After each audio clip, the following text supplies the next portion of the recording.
Friday, September 20th. And what you need to do is, if you missed this lesson, is to listen to this entire video podcast, and then I'm going to give you an assignment that you need to record and send to me. So we're going to start out by opening up your green Standard of Excellence to page 2. And if you're a percussionist, I would like you to open up to the mallet page and practice these on mallets. And percussionists, when we get done with this podcast, I'd like you to spend additional time working on these same songs on snare drum. So you get a little extra work to do, but as percussionists, you're always going above and beyond, right? So we are going to, as I said, open up to page 2, and hopefully you've been doing that while you've been listening to me go on and on and on. And I would like you all to start with number 2. And I'm going to be playing all these on trombone, but they should sound the same as far as notes on all the instruments, just in different octaves. So now number 2 is a longer etude here that is based on your B-flat concert scale. You notice your key signature is in the same key as your B-flat concert scale. And you'll also notice there is an articulation pattern. And what I mean by that is, if you look in the first measure, the first 2 notes are slurred and the next 2 notes are tongued. And then the next 2 notes are slurred and the next 2 notes are tongued. So it's slur 2, tongue 2. And you do that over and over again. If you notice on the second line, they stop writing in those slurs, but they write the word simile, which means you're going to continue with that same articulation pattern. That's what simile means in music. It's a little bit different than what it means in our English language. So you'll continue that pattern throughout.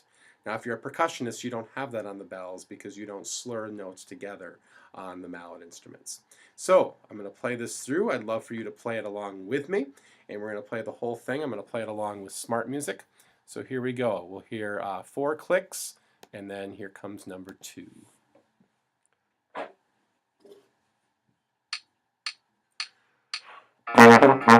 know what? I'm going to go a little slower. I'm sure some of you heard the beginning of that, and you're like, uh-oh. All right. Let's put this at a nice manageable tempo for a first try through. All right, take 2, here we go. Ready?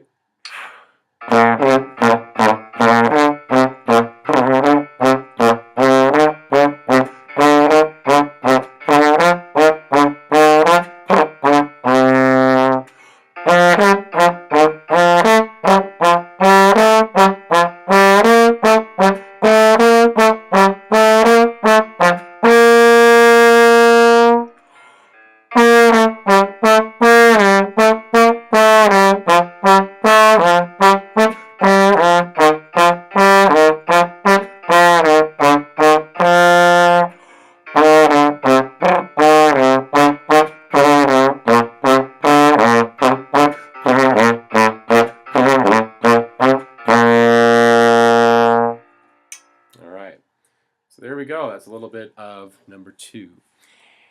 Now let's go ahead and look at number 3. Pull that one up here. And on number 3, hang on here. Number 3, we have the same key signature. A couple little things that I need to point out before we play this, though. First of all, the time signatures. You start this in 2/4. So you're going to be thinking 1, 2, and 1, and 2, and 1, and that's going to be your speed.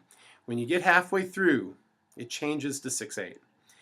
And you have this little thing in parentheses that says quarter note equals dotted quarter note.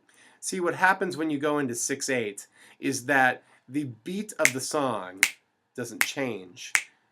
But because we go into 6/8, no longer does the quarter note get 1 beat. The dotted quarter note is getting 1 beat. All right? And if you think about how many eighth notes go into a quarter note and how many go into a dotted quarter note, that changes. There's 2 eighth notes that go into a quarter note. There's 3 eighth notes that go into a dotted quarter note. So if you look at the first line, you'll notice that when you have eighth notes, they're usually in groups of 2. But on the second line, you have eighth notes that are in groups of 3. And so because the beat isn't changing, those eighth notes on the first line are going to be going dot, dot, dot, dot. But on the second line, here's our beat. It doesn't change, but we got to cram 3 eighth notes in between these snaps. So it's going to have the sense that it's going faster, but it really isn't. Ooh. So the second line would sound a little like this. Okay, so you can hear how that sounds a little bit different. It takes a little getting used to, but I think you can do it. The only other thing I wanted to point out too before we play it is notice your dynamic. On the first line it's softer, and the second line it gets a little bit louder. So here we go. Let's try number 3. I believe we get 4 clicks. Here we go. You know, let me set it slower again too, for sight reading purposes. All right, 4 clicks. Ready? Oh, you know what? I don't like how they do this. Take 3, ladies and gentlemen.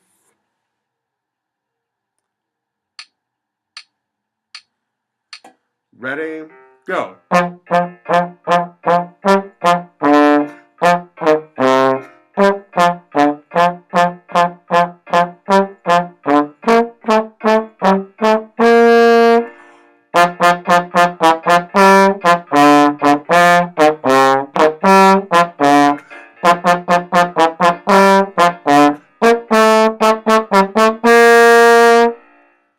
And that's number 3.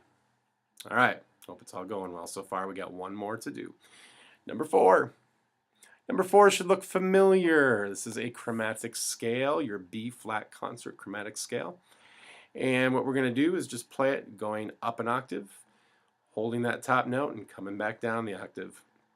A couple of the little things in this one too. Look at your articulations again.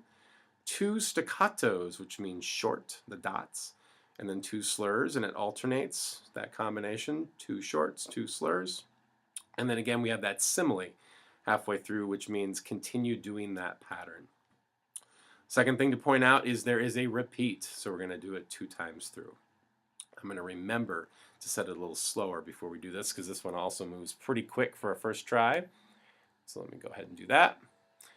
All right, here we go. This is number 4.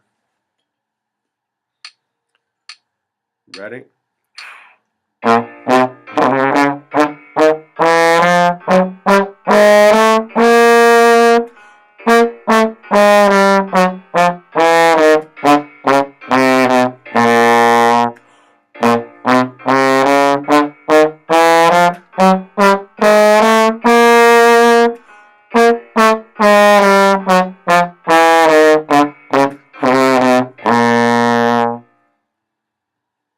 All right, so that's number 4.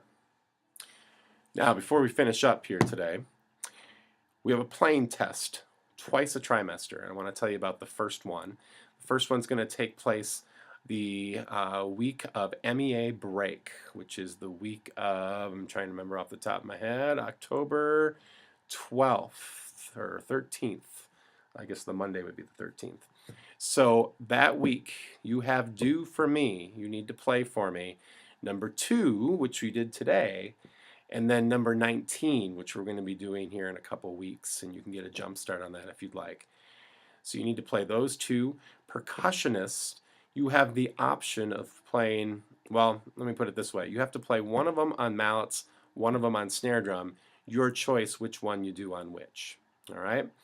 And that, again, or I didn't tell you this yet, that can be either recorded and sent to me, or you can play it live for me that week, whichever one that you would rather do. All right, so number 2 and number 19. And then I got one more quick thing for you. Since you missed your lesson, now that you've watched this video, here's what you need to do for me to receive full credit for this lesson.